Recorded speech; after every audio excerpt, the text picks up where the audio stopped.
Consider relation R and the schema ABCDE। Okay, ये functional dependencies hold कर रही हैं। रिलेशन को डिकम्पोज किया गया है R1 और R2 में। ओके, और पूछ रहा है कि क्या ये डिकम्पोजिशन लॉसलेस जॉइंट डिकम्पोजिशन है। ओके, तो अब इसको हम मेथड 3 से सॉल्व करेंगे। क्या होता है कॉन्सेप्ट, जितने डिकम्पोजिशन जितने डिकम्पोजिशन हुए हैं उतनी रो मीन्स R1 R2, जैसे 2 डिकम्पोजिशन हुए हैं तो R1 R2 ऐसे लिख लो। ओके, ये क्या है, टोटल जो स्कीमा में एट्रीब्यूट्स हैं ABCDE वो लिख लिए।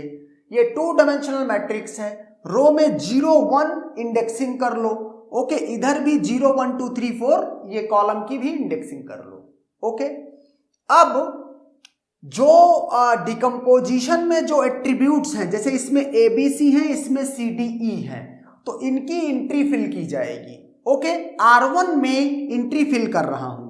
R1 में मैंने क्या कहा, ABC है तो A0 क्यों, जो भी ये एट्रीब्यूट्स हैं उनकी कॉलम में जाकर के रिस्पेक्टिव रो में रह के, जैसे R1 के लिए R1 रो में रहूंगा, R2 के लिए R2 रो में रहूंगा, और ABC मतलब उनकी रिस्पेक्टिव कॉलम में जाकर के जैसे ये 0 रो पे है तो A0 फिल करूंगा। B क्या है,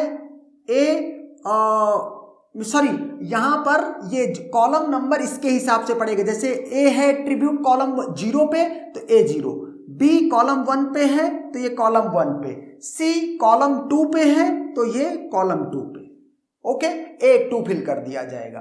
अब CDE के लिए आएंगे तो CDE के लिए R2 में है वो, तो सेकंड रो में एंट्री फिल की जाएगी। कहां, CDE, ये 3 जगह पर। अब देखना A के नाम से एंट्री फिल होगी A, लेकिन A में सबस्क्रिप्ट क्या लिखूं, कौन सी कॉलम है 2, यहां पर A कौन सी कॉलम है 3, यहां पर A कौन सी कॉलम है 4। तो ये मैंने A की सारी एंट्रीज फिल कर दी। अब जो एंट्री बची हुई हैं उनको भी फिल करना है। तो जो एंट्री बची हुई हैं मीन्स एम्प्टी हैं, जैसे पहली रो में गया तो B के नाम से वो एंट्री फिल की जाएंगी।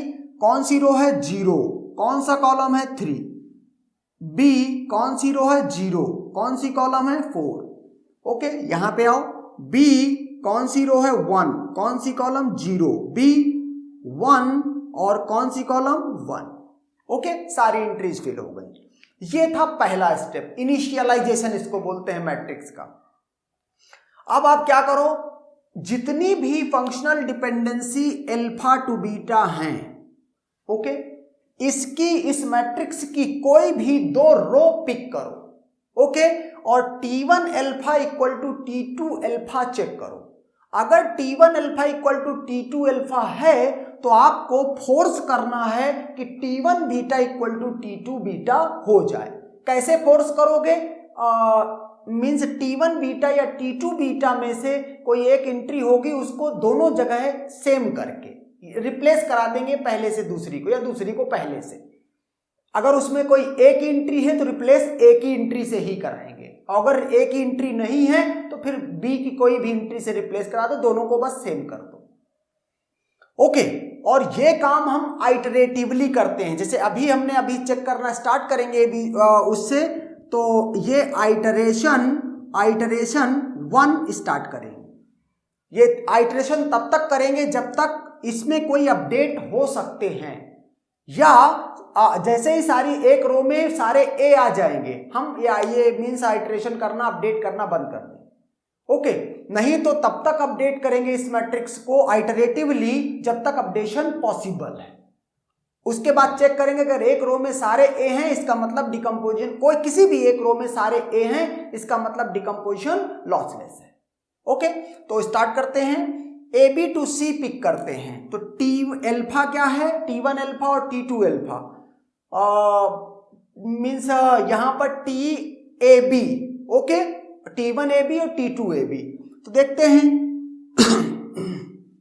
A0 A1, यहां B10 B11, AB में ये 2 एंट्री सेम नहीं है ओके, इसीलिए सी में कोई चेंज कर नहीं सकते हैं। अगली एफडी को पिक करेंगे। ये काम जो आइट्रेशन में किया जा रहा है for each FD alpha two beta है, तो सी को सी टू डी पिक किया, सी में देखा सी टू डी, तो सी में देखा ए टू, तो डी में यहां सेम है, तो यहां अब इन्फोर्स करेंगे इसको कि वैल्यू इसकी मीन्स इसकी एंट्री सेम हो जाए। तो यहाँ B03 यहाँ A3 है। कॉन्सेप्ट मैंने क्या कहा, अगर एक भी सेल में A3 मतलब एक ही एंट्री है तो रिप्लेस उसी से कराएंगे, तो यहाँ मैंने क्या कर दिया A3 कर दिया। ओके, और C to D का काम हो चुका है। Now pick B to E। B to E देखेंगे तो B क्या है, ये यहाँ पर है A1 और B11। अब चूंकि B में ये एंट्री सेम नहीं है, ये A1 है ये B11 है, इसका मतलब ये हुआ कि चूंकि ये A1 है ये B11 है, मिसमैच है, तो इसमें कोई अपडेट हो ही नहीं सकता। तो आइट्रेशन 1 इसी के साथ पूरा हुआ। अब आइट्रेशन 2 स्टार्ट करेंगे, फिर से ये फर्स्ट एफडी से चेकिंग करना स्टार्ट करेंगे। AB to C, क्या किसी दो रो में AB की वैल्यू सेम है, A0 A1 B नहीं सेम है, तो दूसरी एफडी पिक करेंगे C to D। C to D में A2 A2 D में देखेंगे ऑलरेडी ये A3 है, तो मतलब मैचिंग तो थी लेकिन कोई अपडेट नहीं कर सकते क्योंकि ऑलरेडी वो अपडेटेड है। Now pick B to E। Now pick B to E। Okay, तो B में देखा A1 B11। ओके, और चूंकि ये A1 और B11 है, अब ये कुछ भी आप कर लो, मीन्स ये A1 और B11 मैच नहीं हो रहा B का।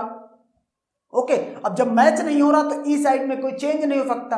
तो आपने देखा क्या कि दो आइट्रेशन हमने किया तब भी अपडेट नहीं हो रही। आप चाहो तो एक आइट्रेशन और ले लो। ओके, यहां पर AB to C, AB2 में A0 A1 B कुछ मैच नहीं कर रहा है, C to D already updated है, B to E नहीं अपडेट कर सकते। मतलब जितने आइट्रेशन आपको लेना हो ले लो, किसी एक रो में सारे ए आप नहीं बना सकते। ओके, एंड देयरफॉर क्या बोलोगे, since no row is field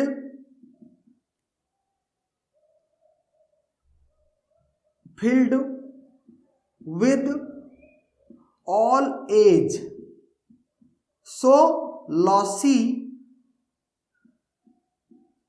lossy decomposition. Okay, जो ये डिकम्पोजिशन है वो लॉसी डिकम्पोजिशन है, मतलब नॉट लॉसलेस जॉइंट डिकम्पोजिशन है। Answer is the decomposition lossless? No, decomposition lossless नहीं है। Okay, and that's